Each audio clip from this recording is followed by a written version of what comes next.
ఆంధ్రాలో భూముల ధరలు అయితే ఒక్కసారిగా భూమి వచ్చింది. చంద్రబాబు గారు అధికారంలోకి రాగానే వస్తున్నారన్నటువంటి ఫీలింగ్, నేను అంతకుముందు కూడా వీడియోస్ ప్రొజెక్ట్ చేశాను, బాబు వస్తున్నారన్న నమ్మకం వచ్చింది, అందుకే నేనే సెట్ చేసుకుంటున్నారు ఇక్కడ అన్నటువంటిది గుంటూరు బెజవాడ ఏరియాలో.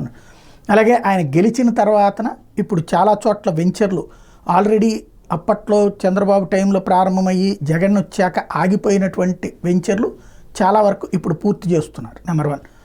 రెండవది, అదే సందర్భంలో ఇప్పుడు కొత్తగా వెంచర్లు పెద్ద ఎత్తున వేస్తున్నారు. దానికి తోడుగా భూముల ధరలు ఒక్కసారిగా భూమ్ వచ్చినాయి అని చెప్పాలి. మొన్నటిదాకా 10,000 15,000 అన్నటువంటిది ఇప్పుడు 40,000 50,000 చెప్తున్నారు. మొన్నటిదాకా ఒక ఎకరం ₹1,00,00,000 చెప్పినటువంటి చోట ఇప్పుడు 5-6 కోట్ల రూపాయలు చెప్తున్నారు. అదే సందర్భంలో 2-3 కోట్లు అయితే కొందాం అనేటటువంటి వాళ్ళు ఉంటున్నారు. ఓవరాల్గా అమరావతి ఎప్పుడైతే కేంద్రం కూడా రైల్వే లైన్ అని అట్లాగే ఇన్నర్ రింగ్ రోడ్ అని చెప్పేటప్పటికి ఇప్పుడు దానికి కంటిన్యూస్గా డెవలప్మెంట్ ఉంటుంది అని నమ్ముతున్నారు. విజయవాడ గుంటూరు చుట్టుపక్కల భూముల ధరలు ముట్టుకుంటే వణికిపోయేటటువంటి స్థాయికి చేరిపోతున్నాయి.